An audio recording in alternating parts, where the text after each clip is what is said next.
ሰላም እንዴት ናችሁ? ዌልካም ቱ ዘ ሊክ ላይ ወን ዘ ሊኩ ቻናል። በዚህ ቻናል ላይ ኮምፒውተር ምንድነው በሚል ርዕስ በተከታታይ ከሚቀርቡላችሁ ቪዲዮዎች ሰባተኛውን ክፍል ይዤላችሁ ቀርብ ያለው።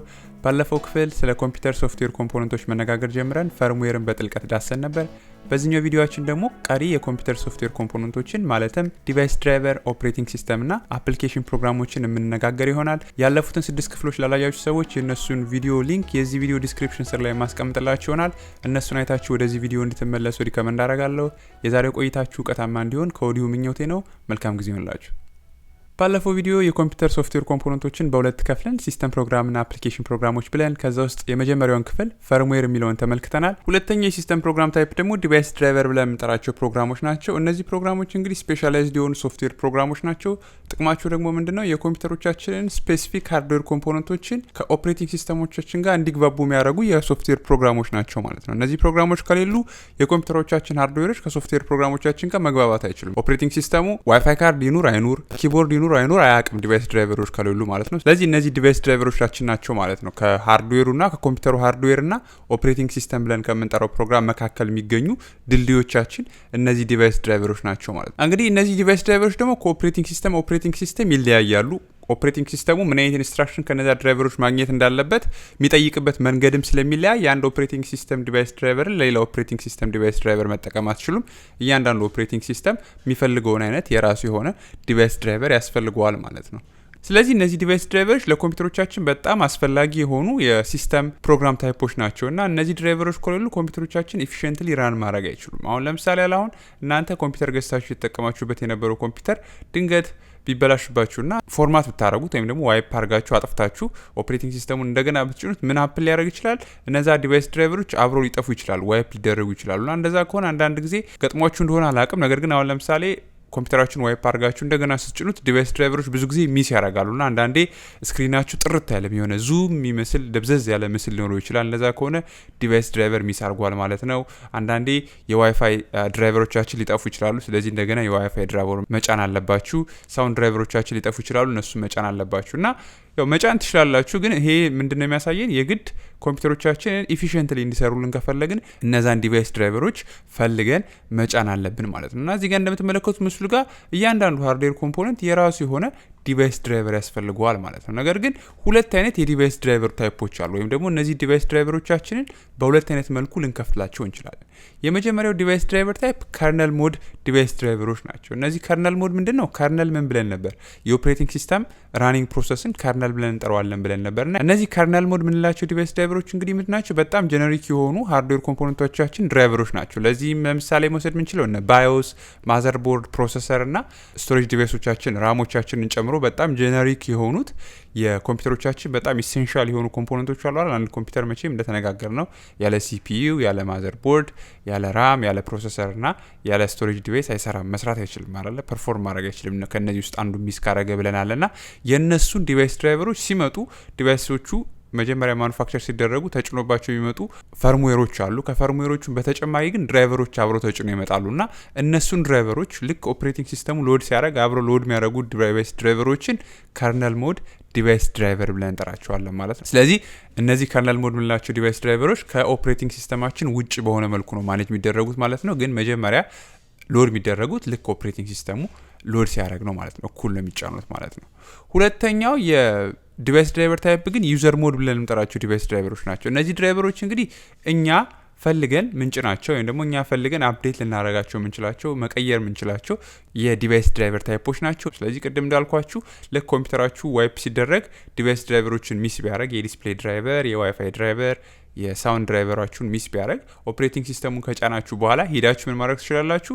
ያንን ዲቫይስ ድራይቨር እንደገና ዳውንሎድ ማድረግ ትችላላችሁ ማለት ነው። እነዚህ ዲቫይስ ድራይቨሮች ደግሞ ምንድናቸው ጥቅማቸው? ኮምፒውተራችን ቤተር እንድንጠቀሙ። ለምሳሌ ፕሪንተር ካላችሁ፣ ስፔሻላይዝድ የሆነ ማውስ ካላችሁ፣ ለምሳሌ ሞደርን ማውሶች ከሁለት በላይ በተን አላቸው። ድሮ ማውዝ ምንድን ነው የሌፍት ክሊክ እና ራይት ክሊክ ከዛ ስክሮል ዊል ነበር የሚኖረው። አሁን ግን ሞደርን የሚባሉ ማውዞች ስፔሻሊ የጌሚንግ ማውዞች ምንላቸው ብዙ በተኖች አላቸው እዛ ጋር ኢምቤድድ ሆነው የሚመጡ። ስፔሻላይዝድ የሆኑ ኪቦርዶች ካሏችሁ እነሱ የግድ ዲቫይስ ድራይቨር ያስፈልጋቸዋልና እነዚህን እኛ ዩዘሩ ፈልጎ ወይም ደግሞ ኦፕሬቲንግ ሲስተሙ ከተጫነ በኋላ እኛ ማኔጅ የምናደርጋቸውን ዲቫይስ ድራይቨር ታይፖች ደግሞ ዩዘር ሞድ ዲቫይስ ድራይቨር ብለን እንጠራቸዋለን ማለት ነው። ሶስተኛው የሲስተም ፕሮግራም ታይፕ ኦፕሬቲንግ ሲስተም ብለን የምንጠራቸው ሲስተም ፕሮግራሞች ናቸው። እንግዲህ ኦፕሬቲንግ ሲስተም ማለት ምን ማለት ነው? ኢትስ አ ኮሌክሽን ኦፍ ፕሮግራምስ የፕሮግራሞች ስብስብ ነው። ስራው ደግሞ ምንድነው? ራን የሚያደርጉ ሌሎች አፕሊኬሽኖች ወይም ሌሎች ፕሮግራሞችን ኮንትሮል ማድረግ መቆጣጠርና የኮምፒውተሮቻችን ሪሶርሶች ማኔጅ ማድረግ ነው ለነዚህ የተለያዩ ዲፈረንት ፕሮግራሞች። ስለዚህ አሁን ለምሳሌ አንድ ኮምፒውተር ሲስተም ውስጥ ከአንድ በላይ ራን የሚያደርጉ አፕሊኬሽኖች አት ሴም ታይም ቢኖሩ ለምሳሌ ይሄን ቪዲዮ ስታዩ እናንተ ጉግል ክሮም ወይም ደግሞ ኤኒ ኢንተርኔት ብራውዘር ከፍታችኋል። ከዛ በተጨማሪ ደግሞ ለምሳሌ ሌትስ ሴይ ከጎን የቻት አፕሊኬሽን ከፍታችሁ ከሆነ ቴሌግራም ለምሳሌ ኦፕሬቲንግ ሲስተማችሁ ነው እንግዲህ በቴሌግራም እና በጉግል ክሮም መካከል የኮምፒውተሮቻችን ሃርድዌር ሪሶርሶች ማኔጅ የሚያደርገው ኦፕሬቲንግ ሲስተማችን ነው ማለት ነው። ለጉግል ክሮም ይሄን ያህል ሲፒዩ ፓወር፣ ለቴሌግራም ይሄን ያህል ሲፒዩ፣ ይሄን ያህል ራም፣ ይሄን ያህል ስቶሬጅ እያለ ይሄንን ሁሉ ማኔጅ የሚያደርግልን ኦፕሬቲንግ ሲስተም ብለን የምንጠራው የሲስተም ፕሮግራም ታይፕ ነው ማለት ነው። ስለዚህ የኮምፒውተራችንን አቀማመጥ ብንመለከተው ምንድነው የኮምፒውተር ሃርድዌሮቻችን ላይ መጀመሪያ ኦፕሬቲንግ ሲስተምን እንጭናለን። ከዛ እነዛ ኦፕሬቲንግ ሲስተሞች ላይ ነው እነዚህ ሌሎች አፕሊኬሽኖች ራን የሚያደርጉት ማለት ነው። ለምሳሌ አሁን ኮምፓይለሮች ሊኖሩ ይችላሉ ወይም አሴምብለሮች ሊኖሩ ይችላሉ። ኮምፓይለርና አሴምብለር እንግዲህ ለፕሮግራሚንግ ወይም ደግሞ ዴቨሎፐሮች ወይም ሶፍትዌር ፕሮግራመሮች የሚጽፏቸውን ኮዶች ወደ ማሽን ኮድ የሚቀይሩልን አፕሊኬሽኖች ነው ኮምፓይለር አሴምብለር ብለን የምንጠራቸው። ከዛ በተጨማሪ ደግሞ ኖርማል አፕሊኬሽኖችም ይኖሩናል። ቴክስት ኤዲተሮች፣ ዳታቤዝ ሲስተም። ለምሳሌ እናንተ አሁን ይሄን ቪዲዮ ስታይ ወይ ብራውዘር ትከፍታላችሁ እነ ማይክሮሶፍት ኦፊስ፣ ወርድ፣ ኤኒ አፕሊኬሽን ኮምፒውተራችሁ ላይ የሚኖረው ኤኒ አፕሊኬሽን ከኦፕሬቲንግ ሲስተሙ ላይ ነው የሚጫነው እንጂ ያለ ኦፕሬቲንግ ሲስተም እነዚህ ሲስተም አፕሊኬሽኖችና ኮምፒውተር ሃርድዌሩ መግባባት አይችሉም። ኦፍኮርስ ኦፕሬቲንግ ሲስተሙና ሃርድዌሩም በቀጥታ መግባባት አይችሉም። ከመሃል ዲቫይስ ድራይቨሮች ይኖራሉ። ነገር ግን እነዚህ ዲቫይስ ድራይቨሮችና ኦፕሬቲንግ ሲስተሞቻችን አንድ ላይ ሁለቱ እንደ አንድ ቆጥረን አስዩም ብናረጋቸው ከኦፕሬቲንግ ሲስተማችን ላይ ነው ማለት ነው ሌሎች አፕሊኬሽኖች ምንጭ ነው። እነዚህ አፕሊኬሽኖች የኮምፒውተሮቻችን ሪሶርስ ወይም ደግሞ ሃርድዌር ኮምፖነንቶች አክሰስ ማድረግ የሚችሉት በኦፕሬቲንግ ሲስተሙ አማካኝነት ነው። ኦፕሬቲንግ ሲስተሙ በሚፈለገው መጠን ለዚህ ይሄን ያህል ሪሶርስ ለዚህ ይሄን ያህል ሪሶርስ እያለ አሳይን የሚያደርግልን ይሆናል ማለት ነው።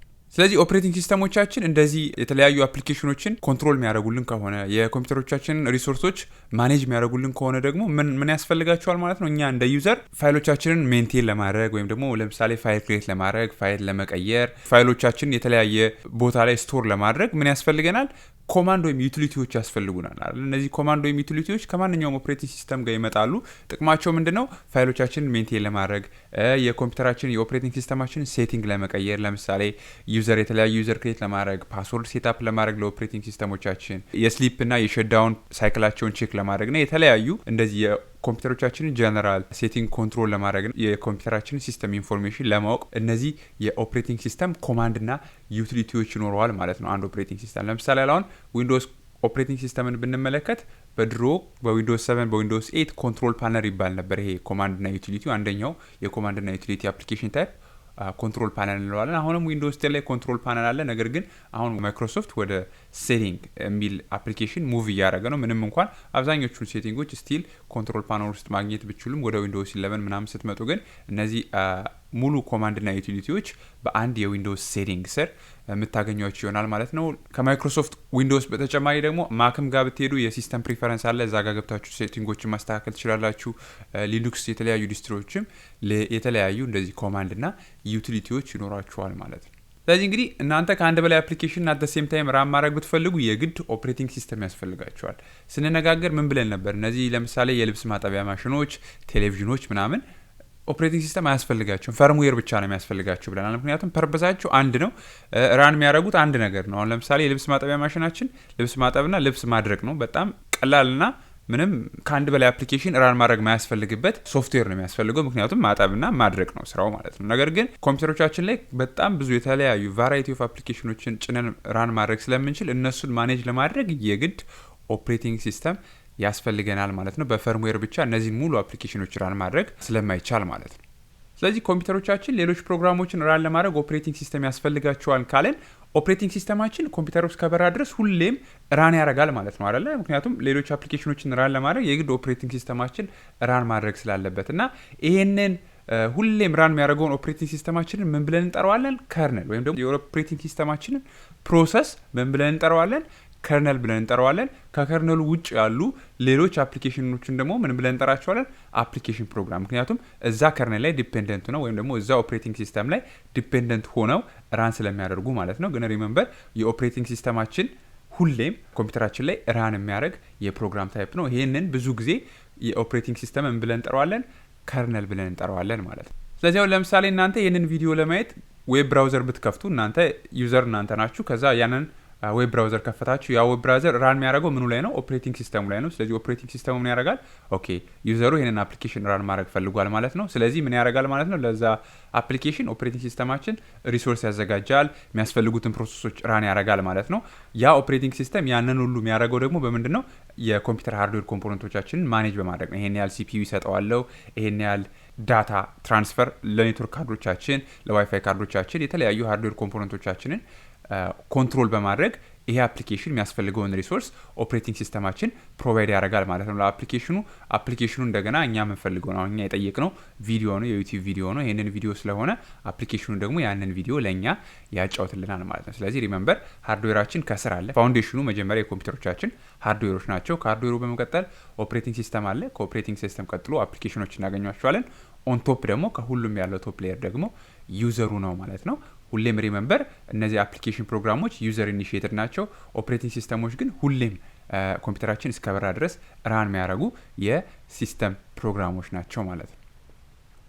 ስለዚህ ኦፕሬቲንግ ሲስተሞች እንደዚህ በስፋት ከተመለከትን አሁን ደግሞ ምን አይነት የኦፕሬቲንግ ሲስተሞች አሉ፣ ኮመን ምንላቸው የኮምፒውተር ኦፕሬቲንግ ሲስተሞች ምን ናቸው የሚለውን እንመልከት። እንግዲህ የመጀመሪያው እና በጣም ብዙ ተጠቃሚ ያለው የኦፕሬቲንግ ሲስተም ማይክሮሶፍት ዊንዶውስ ነው። ይሄ ነው የማይክሮሶፍት ዊንዶውስ ሎጎ። ስለዚህ ይሄንን ኤኒ ኮምፒውተር ላይ ካያችሁ ያ ኮምፒውተር የሚጠቀመው ኦፕሬቲንግ ሲስተም ማይክሮሶፍት ዊንዶውስ ነው ማለት ነው። ዊንዶውስ እንግዲህ በጣም ትልቅ የገበያ ድርሻ አለው። ስፔሻሊ ለፐርሰናል ኮምፒውተሮች በጣም ትልቅ የሚባል የገበያ ድርሻ ያለው የኦፕሬቲንግ ሲስተም ታይፕ ነው እና እንግዲህ እነዚህ ማይክሮሶፍት ዊንዶውስ ኦፕሬቲንግ ሲስተሞችን በየጊዜ አፕዴትድ የሆኑ ኦፕሬቲንግ ሲስተሞችን ይለቃል። አሁን ላይ በአብዛኞቻችን የምናውቃቸው የኦፕሬቲንግ ሲስተሞች ዊንዶውስ 7፣ 8፣ 8.1፣ 10 እና 11 ናቸው። አሁን ላይ ማይክሮሶፍት ለዊንዶውስ 7 ሰፖርት መስጠት ወይም ደግሞ ሴኩሪቲ አፕዴት ላንች ማድረግ አቁሟል። ያ ማለት ምንድነው? ዊንዶውስ 7 ኮምፒውተር ካላችሁ ያ ኮምፒውተር አፕዴትድ አይሆንም ማለት ነው። ስለዚህ ለምሳሌ የሴኩሪቲ vulnerability ቢኖርበት ወይም ደግሞ ሃከሮች እዛ ኦፕሬቲንግ ሲስተም ላይ ስህተት ቢያገኙና ያንን ስህተት ተጠቅሞ ኮምፒውተራችሁን ሃክ ማድረግ ቢችሉ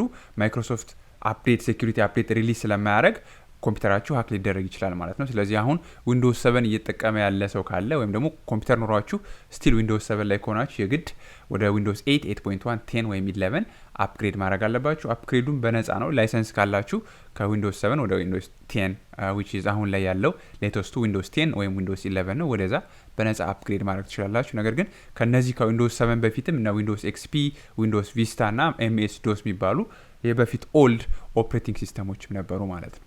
እንግዲህ ማይክሮሶፍት ዊንዶውስ እነዚህን የኦፕሬቲንግ ሲስተሞች በቨርዥን ይከፋፍላቸዋል። ዊንዶውስ 7፣ 8፣ 8.1፣ 10፣ 11 እያለ በቨርዥን ይከፋፍላቸዋል። ይሄ እንግዲህ የተለያዩ አፕዴቶች ይኖሩታል ማለት ነው። በ7 እና በ8 መካከል ልዩነት በጣም ሰፊ ልዩነት አለ። በ8 እና በ8.1 ብዙም ልዩነት የለም። በ8.1 እና በ10 ደግሞ በጣም የሰፋ ልዩነት አለ። በ10 እና በ11ም እንደዚህ ኤክስቴንሲቭ የሚባል የሌያውትም ይሁን የኦርጋናይዜሽን ልዩነት አለ። ነገር ግን ከዚህ ባሻገር ደግሞ እነዚህ ኦፕሬቲንግ ሲስተሞች 10ም በሉት 11ም በሉት የራሳቸው የሆነ ቨርዥን አላቸው። ይሄ ቨርዥን ምንድነው እንግዲህ ዲፔንዲንግ ኦን ለፐርሰናል ዩዝ ነው ወይስ ለቢዝነስ ዩዝ ነው የምትጠቀሙበት በሚለው መሰረት ዊንዶውስ የራሱ የሆነ ላይሰንስ ያዘጋጃል ማለት ነው። እና ብዙ ጊዜ ለስትሪሚንግ የምንጠቀምባቸው ያ ማለት ምንድነው ዝም ብላችሁ ኢንተርኔት ብቻ ለመጠቀም የምትጠቀሙት አይነት ኮምፒውተር ከሆነ ማይክሮሶፍት ስትሪሚንግ ብሎ የሚጠራቸው ወይም ደግሞ ማይክሮሶፍት ዊንዶውስ ኤስ ብሎ የሚጠራቸው የኦፕሬቲንግ ሲስተሞች አሉ። እነዚህ በጣም ላይት ዌት ናቸው።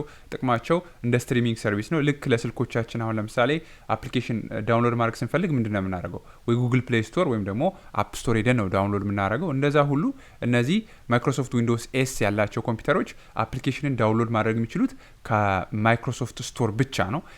ሌላ ቦታ አፕሊኬሽን ዳውንሎድ አድርጋችሁ እነዚህ ማይክሮሶፍት ዊንዶውስ ኤስ ያሏቸው ኦፕሬቲንግ ሲስተሞች ላይ መጫን አትችሉም ማለት ነው። ከዛ በመቀጠል ከፍ ብሎ የሚመጣው ደግሞ ማይክሮሶፍት ዊንዶውስ ሆም የምንለው ነው። እንግዲህ ሆም አፕሊኬሽኖችን ከሌላ ከፈለጋችሁት ቦታ አመጣችሁ ራን ማድረግ ትችላላችሁ እና በጣም ለግል ጥቅም ወይም ደግሞ ለኖርማል ለፐርሰናል ዩዝ ጥሩ የሚባል የኦፕሬቲንግ ሲስተም ነው። ምክንያቱም አብዛኛውን ፋንክሽን አብዛኛው ካስተማይዜሽኖችን ምናምን ማስተካከል ትችላላችሁ። ስለዚህ ለኖርማል ለፐርሰናል ዩዝ ማይክሮሶፍት ዊንዶውስ ሆም ላይሰንስን መጠቀም ትችላላችሁ ማለት ነው። ለቢዝነስ ዓለም የምንጠቀምባቸው ደግሞ 3 ናቸው። ፕሮፌሽናል የምንለው አለ፣ ኤጁኬሽን የምንለው አለ፣ ኢንተርፕራይዝ የምንለው አለ። እንግዲህ እነዚህ ሶስቱ የተለያየ የራሳቸው ሆነ ልዩነት አላቸው። ልዩነቱ ምንድነው? እንግዲህ አዲሽናል ፊቸሮች ነው። ለምሳሌ ቨርቹዋላይዜሽን ሰፖርት ሊሆን ይችላል፣ ኢንክሪፕሽን ሰፖርት ሊሆን ይችላል። የተለያዩ አዲሽናል ፊቸሮች አሉ ማይክሮሶፍት ዊንዶውስ በእነዚህ በእያንዳንዱ ላይሰንስ ላይ የሚጨምረው እና የሚቀንሰው ማለት ነው። ነገር ግን ሪሜምበር ማድረግ ያለባችሁ ምንድነው እዚህ ከኤስ ወደ ሆም ወደ ፕሮፌሽናል ወደ ኤጁኬሽን ኢንተርፕራይዝ ስንሄድ የኦፕሬቲንግ ሲስተሙ ላይሰንስ ዋጋም እየጨመረ ይመጣል ማለት ነው። ስለዚህ እናንተ ለፐርሰናል ዩዝ የምትጠቀሙት ከሆነ ማይክሮሶፍት ዊንዶውስ ሆም ካላችሁ በቂ ነው ማለት ነው። ምናልባት ለትንሽ የቢዝነስ ምናምን ከሆነ ፕሮፌሽናል፣ እንደዚህ ለኤጁኬሽን እና ኢንተርፕራይዝን ደግሞ ላርጅ የሚባሉ ካምፓኒዎች የሚጠቀሙባቸው የኦፕሬቲንግ ሲስተሞች ታይፖች ናቸው። እነዚህ እንግዲህ ኤጁኬሽን እና ኢንተርፕራይዞች ወይም ፕሮፌሽናልም ጨምሮ አክቲቭ ዲሬክተሪ ወደምንለው ኔትወርክም ጆይን ማድረግ ይችላሉ። ያ ማለት ምንድን ነው? የአንድ ትልቅ የዊንዶውስ ኮምፒውተሮች ሰርቨር ጋር ጆይን ማድረግ ይችላሉ ማለት ነው። ነገር ግን ለምሳሌ ዊንዶውስ ሆም የሆነ ኦፕሬቲንግ ሲስተም ካላችሁ ግን ያንን አክቲቭ ዲሬክተሪ ዶሜን ወይም ደግሞ ያንን የሴንትራል ዊንዶውስ ሰርቨር ጆይን ማድረግ አይችልም ማለት ነው። ስለዚህ ምንም እንኳን ዊንዶውስ ኦፕሬቲንግ ሲስተሞችን 7 8 8.1 10 11 እያለ ቢከፋፍላቸው ፈርዘር ደግሞ በአጠቃቀም በምንፈልገው ለፐርሰናል ዩዝ ነው ለቢዝነስ ነው የሚለውን ኮንሲደር በማድረግ ደግሞ ኦፕሬቲንግ ሲስተሞቹን ፈርዘር እንደዚህ ኤስ ሆም ፕሮፌሽናል ኤጁኬሽን እና ኢንተርፕራይዝ ብሎ ይከፋፍላችኋል ማለት ነው። አሁን ሌተስት የማይክሮሶፍት ዊንዶውስ ኦፕሬቲንግ ሲስተም ዊንዶውስ 11 የምንለው ነው። የድሮ ኮምፒውተሮች ካሏችሁ ዊንዶውስ 11 ሳፖርት ላያደርጉ ይችላሉ። ወደፊት እንዴት ነው ከዊንዶውስ 10 ወደ ዊንዶውስ 11 አፕግሬድ ማድረግ የምንችለው፣ አፕግሬድ ማድረግ እንችላለን ወይ አንችልም የሚለውን ወደፊት በቪዲዮ ማሳያችሁ ይሆናል። ግን ሪሜምበር አሁን ላይ ሌተስት የሆነው የኦፕሬቲንግ ሲስተም ዊንዶውስ 11 ነው። ምንም እንኳን አብዛኛው ሰው ዊንዶውስ 10 ላይ ቢሆንም ማለት ነው። እንግዲህ ማይክሮሶፍት ዊንዶውስ ከፐርሰናል ኮምፒውተሮች በተጨማሪም ለሰርቨር ኮምፒውተሮች ኦፕሬቲንግ ሲስተሞችን ኦፈር ያደርጋል እና ምንም እንኳን የገበያ ድርሻው እንደ ፐርሰናል ኮምፒውተሮች በጣም ሰፊና ትልቅ ባይሆንም በጣም ጥሩ የሚባል የገበያ ድርሻ አለው በሰርቨር ኮምፒውተሮች አንጻር። ከእነዚህ ሰርቨር ኮምፒውተሮች ደግሞ ኦፕሬቲንግ ሲስተማቸው ስማቸው ዊንዶውስ ሰርቨር 2008 በ2008 የተለቀቀው በፈረንጆች አቆጣጠር 2012 2019 እና አሁን ደግሞ ሌተስቱ ዊንዶውስ ሰርቨር 2022 የምንላቸውን የሰርቨር ኦፕሬቲንግ ሲስተሞችን ማይክሮሶፍት ዲቨሎፕ አድርጓል ማለት ነው።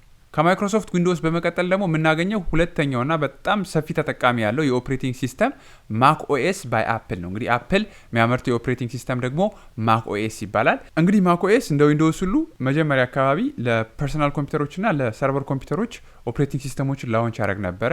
የማክ ኦኤስ ሰርቨር ኦፕሬቲንግ ሲስተም ነበረው። ነገር ግን የገበያ ድርሻው እንደፈለገው ስላልሆነለት አሁን ላይ ማክ ኦኤስ የምንጠቀምበት ለፐርሰናል ኮምፒውተሮች ብቻ ነው። ለሰርቨር የማክ ኦኤስን መጠቀም አንችልም ማለት ነው። እንግዲህ ማክ ኦኤስ የራሱ የሆነ ሃርድዌር ላይ ብቻ ነው መስራት የሚችለው። ለምሳሌ ዊንዶውስ ኮምፒውተር ብዙ ጊዜ ኮምፒውተር ካላችሁ ኖርማል ኮምፒውተር ካላችሁ ያው ኮምፒውተር ላይ ኦፕሬቲንግ ሲስተምን ማይክሮሶፍት ዊንዶውስ ኦፕሬቲንግ ሲስተምን ጭናችሁ መጠቀም ትችላላችሁ። ነገር ግን ማክ ኦኤስን ራን ለማድረግ የግድ የአፕል ኮምፒውተር ያስፈልጋችኋል ማለት ነው። ያለ አፕል ኮምፒውተር ራን ማድረግ አትችሉም። ኦፍ ኮርስ መንገዶች ሊኖሩ ይችላሉ ራን የምታደርጉበት። ነገር ግን ማክ በላይሰንስ በአግሪመንት ፎርሙ ምን ይላል? ከማክ ሃርድዌር ኮምፖነንት ውጪ ማክ ኦኤስን ራን ማድረግ አትችሉም ማለት ነው። ስለዚህ ማክን ራን ማድረግ የምትፈልጉ ከሆነ የግድ አፕል ኮምፒውተር ያስፈልጋችኋል ማለት ነው። እንግዲህ ማክ ኦኤስ ዊንዶውስ እንደተነጋገር ነው ኦፕሬቲንግ ሲስተሞችን በቁጥር ነው 7 8 8.1 10 11 እያለ የሚከፋፍላቸው። ማክ ኦኤስን በቁጥር ይከፋፍላቸዋል። ነገር ግን ከቁጥር ይልቅ ሜይንሊ በስም ነው የሚያተኩረው እና ድሮ በድመት ዝርያዎች ለምሳሌ አቦ ሸማኔ ነብር በምንላቸው በእነሱ ይሰይም ነበር። አሁን ደግሞ ከማክ ኦኤስ 10.15 ጀምሮ የኦፕሬቲንግ ሲስተሞችን ስም ካሊፎርኒያ አሜሪካ ካሊፎርኒያ ውስጥ በሚገኙ የቦታ ስያሜዎች ነው የሚሰይመው እና 10.15 ማለት አሁን ላይ ማክ ሰፖርት የሚያደርገው የድሮ ኦልደስት ኦፕሬቲንግ ሲስተም ካታሊና ምንለው ወይም ደግሞ 10.15 የማክ ኦኤስ ኦፕሬቲንግ ሲስተም ነው። ከዛ በመቀጠል ቢግ ሰር ማክ ኦኤስ 11 ነው። ሞንሬ አሁን ላይ ያለው እንደ ዊንዶውስ 11 ሁሉ አሁን ላይ ሌተስት ማክ ኦኤስ ኦፕሬቲንግ ሲስተም ደግሞ ሞንሬ ወይም ደግሞ ማክ ኦኤስ 12 ይሆናል ማለት ነው። እንግዲህ ማክ በቅርቡ በዚህ ዓመት በሚቀጥሉት 2-3 ወራት ውስጥ ማክ ኦኤስ 13 ወይም ደግሞ ቬንቱራ የተባለውን ኦፕሬቲንግ ሲስተም ደግሞ ላውንች የሚያደርግ ይሆናል ማለት ነው። ስለዚህ ማክ ኦኤስ ኦፕሬቲንግ ሲስተሞችን እንደዚህ ካሊፎርኒያ ውስጥ በሚገኙ ቦታዎች እየሰየማቸው ይገኛል ማለት ነው። ምናልባት ወደፊት ሊቀይራቸው ይችላል። አሁን ግን ያለው የካሊፎርኒያ ቦታዎች ነው ማለት ነው። ከማክ ኦኤስ በመቀጠል ሌላኛው የምናገኘው የኦፕሬቲንግ ሲስተም ደግሞ ክሮም ኦኤስ ነው። ስለዚህ እዚህ ጋር እንደምትመለከቱት ይሄ ዊንዶውስ አይከን ነው። እዚህ ጋር የአፕል ወይም ደግሞ የማክ ኦኤስ አለን። ይሄ ደግሞ የክሮም ኦኤስ ወይም ደግሞ የክሮም ኦፕሬቲንግ ሲስተም ነው። ይሄ ክሮም ኦኤስ እንግዲህ በቅርብ ጊዜ የመጣ የኦፕሬቲንግ ሲስተም ነው። ምናልባት 10 ዓመት ከ10 ዓመት ያነሰ ጊዜ ውስጥ የመጣ የኦፕሬቲንግ ሲስተም ነው እና ይሄ ኦፕሬቲንግ ሲስተም ቢውልድ የተደረገው ምን ላይ ነው? የጉግል ክሮም ዌብ ብራውዘርን ቤዝ በማድረግ ነው። እና ይሄ አይዲያ መጀመሪያ የመጣው ምንድነው? አሁን አብዛኞቻችን ሁሉ ነገሮቻችን ወደ ምን አዙረነዋል? ወደ ዌብ ቤዝድ ሲስተም አዙረነዋል አይደል? አብዛኞቹ ነገሮቻችን ከብራውዘር ነው የምንሰራው። አፕሊኬሽን ኢንዲቪጁዋሊ አንጭንም አይደል? ለምሳሌ ድሮ ማይክሮሶፍት ኦፊስ አፕሊኬሽን ለብቻ መጫን ነበረባችሁ። አሁን ግን የጉግል አካውንት ካላችሁ ጉግል ስላይድ፣ ጉግል ፓወርፖይንትን እዛው በኢሜይላችሁ መጠቀም ትችላላችሁ። እንዲያው የማይክሮሶፍት ኦፊስ አፕሊኬሽኖች የምትመርጡ ከሆነ ደግሞ ኦፊስ 365 የሚባል ሰርቪስ አለ። ያ ሰርቪስ ምንድነው? አፕሊኬሽኑን ራን ማድረግ ሳይጠበቅባችሁ በክላውድ ዌቡ ላይ ወይም ደግሞ የብራውዘራችሁ ላይ ከፍታችሁ እነዛን የወርድ የፓወርፖይንት እና የኤክሴል አፕሊኬሽኖችን መጠቀም የምትችሉባቸውን ሰርቪሶች ላውንች አድርገዋል። እና አሁን አብዛኛው ነገር ወደ ምን እየሄደ ነው? ወደ ክላውድ ቤዝድ እና ወደዚህ ወደ ዌብ ቤዝድ የሆነ ሲስተም እየሄደ ስለሆነ ጉግል ምን የሚል ዲዛይን አመጣ ማለት ነው። እስኪ ዌብ ብራውዘር ላይ ቤዝድ የሆነ ኦፕሬቲንግ ሲስተም ልስራ ብለው ክሮም ኦኤስ የሚባለውን ኦፕሬቲንግ ሲስተም ጉግል ዲዛይን አረገ ወይም ደግሞ ዲቨሎፕ አረገ ማለት ነው። እነዚህ ክሮም ኦፕሬቲንግ ሲስተሞች ወይም ደግሞ እነዚህ ክሮም ኦኤሶች ክሮም ቡክ የሚባሉ በጣም ሚኒ በጣም ላይት የሆኑ በጣም ቀላል የሆኑና በጣም ኢፊሽንት የሆኑ በጣም ፈጣን፣ ምክንያቱም የምንጠቀምባቸው ዌብ ብራውዘር ብቻ ስለሆነ በጣም ፈጣንና በጣም ላይት ዌት የሆኑ የራሳቸው ክሮም ቡክ የሚባሉ ኮምፒውተሮች አሉና እነዛ ክሮም ቡኮች ላይ ነው ማለት ነው ይሄ ክሮም ኦኤስ የሚሰራው። እንደተነጋገር ነው አፕል ለምሳሌ ማክ ኦኤስ ራን ለማድረግ የግድ አፕል ኮምፒውተር ያስፈልገናል ብለናል። እነዚህ ደግሞ ክሮም ኦኤስን ደግሞ ራን ለማድረግ የግድ ክሮም ቡክ አይነት ኮምፒውተሮችን መግዛት ይጠበቅብናል ማለት ነው። አሁን ላይ ጉግል ክሮም እያሻሻላቸው መጡ። ይሄ ክሮም ኦኤስ ወይም ደግሞ እነዚህ ክሮም ቡክ ኮምፒውተሮቻችን ከጉግል ፕሌይ ስቶር ላይ የተጫኑ አፕሊኬሽኖችን ራን ማድረግ ይችላሉ። ነገር ግን አብዛኛው ነገሮቻቸው ራን የሚያደርገው ከምንድን ነው ማለት ነው? ከጉግል ክሮም ብራውዘር ውስጥ ይሆናል ማለት ነው። ሌላኛውና አራተኛው የኦፕሬቲንግ ሲስተም ደግሞ ሊኑክስ ብለን የምንጠራው የኦፕሬቲንግ ሲስተም ነው። እንግዲህ ይሄ ሊኑክስ እነዚህ ክሮም ኦኤስ፣ ማክ ኦኤስ እና ማይክሮሶፍት ዊንዶውስ አንድ የሚያደርጋቸው ነገር ምንድን ነው? ሶስቱም ብር መክፈል አለብን። ላይሰንሱን ኦፕቴን ለማድረግ ለዊንዶውስን መክፈል አለብን። ለማክ ኦኤስ ያው ለኦፕሬቲንግ ሲስተሙ ላይሰንስ አከፍልም፣ ነገር ግን የግድ አፕል ኮምፒውተር መግዛት አለብን። ክሮም ኦኤስም እንደዛው ለኦፕሬቲንግ ሲስተሙ ባንከፍልም እንኳን የግድ ክሮም ቡክ መግዛት አለብን። እና ሊኑክስን ለየት የሚያደርገው ምንድን ነው? ኦፕን ሶርስ ነው። ያ ማለት ኦፕሬቲንግ ሲስተሙ በነፃ ማግኘት ትችላላችሁ። ሄዳችሁ ዝም ብላችሁ ዳውንሎድ አድርጋችሁ መጠቀም ትችላላችሁ። አንድ ሁለተኛ ደግሞ እንደፈለጋችሁ ሞዲፋይ ማድረግ ትችላላችሁ። የኦፕሬቲንግ ሲስተም ኮዱ አለ፣ አቬለብል ነው። ፍሪ ዌብሳይት አለ። እዛ ጋር ሄዳችሁ ያንን ኮድ እናንተ በፈለጋችሁት መልኩ መለወጥ ትችላላችሁ ማለት ነው። እና ይሄንን ኦፕሬቲንግ ሲስተም መጀመሪያ ዲቨሎፕ ያደረገው ሰውዬ ላይነስ ቶርቫልድስ ይባላል። እና ለእሱ ምስጋና ይግባውና ይሄ ሊኑክስ ኦፕሬቲንግ ሲስተም ኦፕን ሶርስ ነው፣ ፍሪ ነው። ስለዚህ ማንኛውም መጠቀም የፈለገ ሰው ሄዶ ያንን ኦፕሬቲንግ ሲስተም ዳውንሎድ አድርጎ በነፃ ኮምፒውተሩ ላይ መጠቀም ይችላል ማለት ነው። እና ይሄ ኦፕን ሶርስ ስለሆነ ወይም ደግሞ ኮዱ ነፃ ኢንተርኔት ላይ ሄዶ አቬለብል ስለሆነ ምን መደረግ ተጀመረ ማለት ነው? የተለያዩ ሰዎች የተለያዩ ፕሮግራመሮች እዛ ኮድ ላይ የሚፈልጉትን ሲስተም እየጨመሩ የሚፈልጉትን ሞዲፋይ እያረጉ የተለያዩ የሊኑክስ ዲስትሪቢሽኖችን ማውጣት ጀመሩ ማለት ነው። እና አሁን ላይ ከ1000 የሚበልጡ የሊኑክስ ዲስትሪቢሽኖች አሉ። ስለዚህ እናንተም ከፈለጋችሁ ስለ ፕሮግራሚንግ በደንብ ተምራችሁ የሊኑክስን ኦፕን ሶርስ ኮድ ወስዳችሁ እናንተ በምትፈልጉት መልኩ የምትፈልጉትን ጨምራችሁ ማትፈልጉትን ቀንሳችሁ ሌላ የሊኑክስ ዲስትሪቢሽን ማዘጋጀት ትችላላችሁ ማለት ነው። ግን አሁን ላይ ከ1000 የሚበልጡ የተለያዩ የሊኑክስ ዲስትሪቢሽኖች አሉ ማለት ነው። እንግዲህ ሊኑክስ ሜይንሊ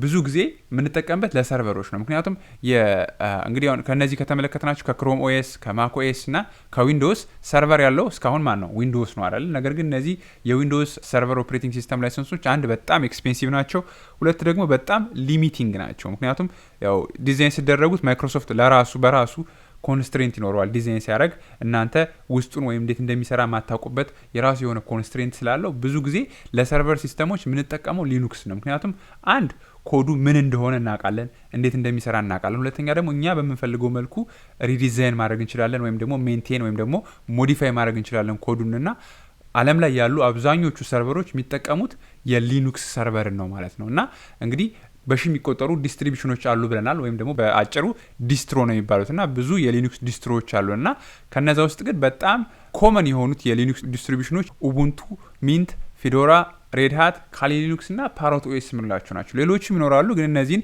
እንደ ኤግዛምፕል የመረጥኩበት ምክንያት ምንድን ነው?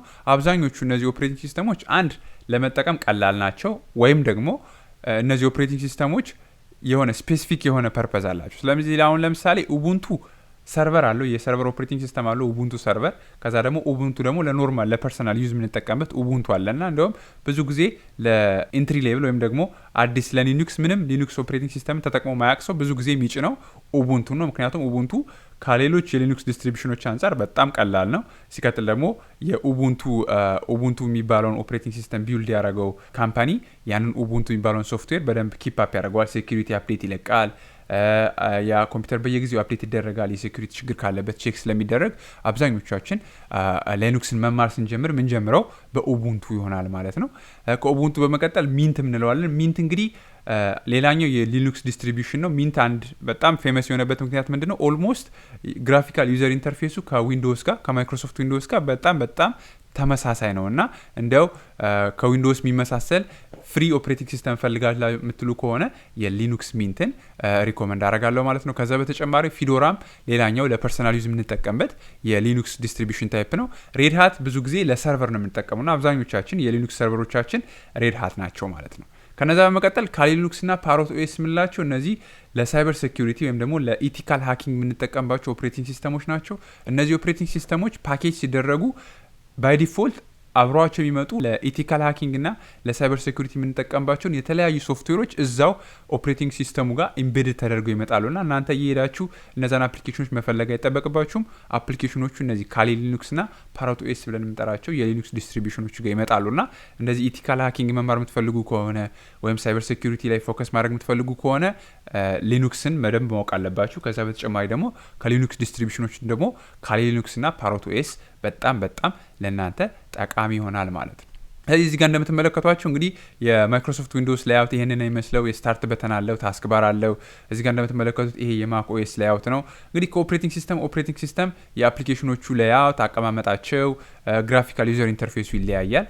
እዚህ ጋር እንደምንመለከተው ክሮም ኦኤስ ይሄንን የሚመስለው ብዙ ጊዜ የጉግል አፕሊኬሽኖችን ነው የምናገኘው። ምክንያቱም ክሮም ኦኤስ የጉግል ስለሆነ እንደምታዩት ጉግል ክሮም፣ ድራይቭ፣ ዩቲዩብ፣ ጂሜል፣ ጉግል ፎቶስ፣ ጉግል ሚውዚክ የምንላቸውና የመሳሰሉትን እናገኛለን ማለት ነው። ይሄኛው የኡቡንቱ ሊኑክስ የኦፕሬቲንግ ሲስተም ግራፊካል ዩዘር ኢንተርፌስ ደግሞ ይሄንን ይመስላል ማለት ነው። ስለዚህ እስካሁን የኮምፒውተሮቻችን ሲስተም ፕሮግራሞች ተነጋግረናል። በመጀመሪያ ስለ ፈርምዌር ጀመርን። ፈርምዌር ምንድነው አለን። ከዛ ቀጥለን ዲቫይስ ድራይቨሮችን አወራን። ከዛ በመቀጠል ደግሞ ኦፕሬቲንግ ሲስተም ምንድነው፣ ኮመን ታይፕስ ኦፍ ኦፕሬቲንግ ሲስተሞችን አወራንና አሁን የምናየው ምንድነው አንድን ኮምፒውተር ስናበራው ምንድነው ሀፕን የሚያደርገው እስኪ የሚለው እንመልከት። እንግዲህ አንድ ኮምፒውተር መጀመሪያ ስናበራው የሚያልፍበት የራሱ የሆነ የኢኒሻላይዜሽን እና የቴስቲንግ ፕሮሰስ አለ። ይሄንን የኢኒሻላይዜሽን እና የቴስቲንግን ፕሮሰስ ምን ብለን እንጠራዋለን? ቡቲንግ ብለን እንጠራዋለን ማለት ነው። ይሄ ቡቲንግ ማለት ነው ልክ አንዱን ኮምፒውተር ስናበራው ልክ ፓወሩን ስናረገው ፓወሩን ካበራንበት ጊዜ ጀምሮ ኦፕሬቲንግ ሲስተማችን ቡት አድርጎ እስኪጨርስ ወይም ደግሞ ኦፕሬቲንግ ሲስተማችን ስክሪናችን ጋር ፓስወርድ ካለን የፓስወርድ ኢንትሪ እስከሚያሳየን ወይም ደግሞ የዩዘራችንን ኢንተርፌስ እስኪያሳየን ድረስ ያለውን ፕሮሰስ ነው ቡቲንግ ብለን የምንጠራው ማለት ነው። ይሄ ፕሮሰስ በውስጡ ምን ይይዛል? የተለያዩ ኢኒሻላይዜሽን እና ቴስቶችን ይይዛል። ስለዚህ እስኪ እነዚህ ኢኒሻላይዜሽኖች እና ቴስቶች ምንድናቸው የሚለውን ሳመራይዝ አድርገን በፍሎ ቻርት እንመልከተው። ስለዚህ አንድ ሰው አንዱን ኮምፒውተር ሲያበራ ይሄ ቡቲንግ ፕሮሰስ የሚመለከተውን ይመስላል ማለት ነው። መጀመሪያ ልክ የኮምፒውተራችሁን ፓወር ስናበራው ምን ብለን ነበር? ስለ ፈርምዌር ስንነጋገር ኮምፒውተራችን መጀመሪያ ሲበራ ራም የሚደረገው ፕሮግራም ባዮስ ነው ብለን ነበርና ባዮስ ደግሞ ሁለት ፋንክሽኖች አሉት ብለን አይደል? የመጀመሪያው ፖስት ቴስት ነው። ከዛ መቀጠል ደግሞ ቡትስትራፕ ሎዲንግ ነው ብለን ነበርና ልክ ኮምፒውተራችንን ስናበራው ባዮሳችን ፐርፎርም የሚያደርገው ፕሮሰስ ፖስት ነው። ይሄ ፖስት ፓወር ኦን ሰልፍ ቴስት ያልነው ቴስት ነው። ይሄ ቴስት የሚሰራው ስራ ደግሞ ምንድነው? የኮምፒውተሮቻችን ሃርድዌር ኮምፖነንቶች አሉ የሉ የሚለውን ቼክ ያደርጋል። ከዛ በመቀጠል ደግሞ እነዛ ሃርድዌር ኮምፖነንቶች ካሉ ይሰራሉ በትክክል ወይስ አይሰሩም የሚለውን ቼክ ያደርግልናል ማለት ነው። እና እንግዲህ ይሄ ፖስት ቴስት ራን ካረገ በኋላ ወይ ኢረር ያገኛል ወይ አያገኝም። ኢረር ካገኘ ምንድነው የሚያደርግልን? ፖስት ኮድ በምንላቸው ኮዶች መሰረት ለኛ ለዩዘሩ ኢረሩን ዲስፕሌይ ያደርግልናል ማለት ነው። እንግዲህ ይሄ ፖስት ኮድ እንደተነጋገርነው የኤልኢዲ ላይት ብሊንኪንግ ሊሆን ይችላል። ኤልኢዲ ላይት ኮምፒውተራችን ላይ ያለው አንዴ ሁለቴ ወይ ሶስቴ ብሊንክ ሊያደርግ ይችላል። ወይም ደግሞ ቢፕ ኮድ ሊሆን ይችላል። ቢፕ የሚል ድምጽ ኮምፒውተራችን ሊያሰማ ይችላል። ስፒከር ካለው ኢንተርናል ስፒከር ወይም ደግሞ ኮምፒውተሮቻችን ስክሪን ካላቸው ወይም ደግሞ ሞኒተር ከተገጠመላቸው ሞኒተራችን ላይ የኢረር ሜሴጁን ይሄ ፖስት ቴስታችን ሪዛልቱን ሊያስቀምጥልን ይችላል ማለት ነው። ያንን በማየት እኛ እንደ ዩዘር ያለውን ፕሮብለም ፊክስ አድርገን እንደገና ኮምፒውተራችን ሪስታርት እናደርጋለን። ሪስታርት ስናደርገው ፖስቱ ሳክሰስፉሊ ካለፈና ምንም አይነት የሃርድዌር ችግር ከሌለ ባዮሳችን የሚሄደው ወደ ምንድነው? ወደ ቡትስትራፕ ሎዲንግ ነው። እንግዲህ ይሄ ቡትስትራፕ ሎደር ምንድነው የሚያደርገው?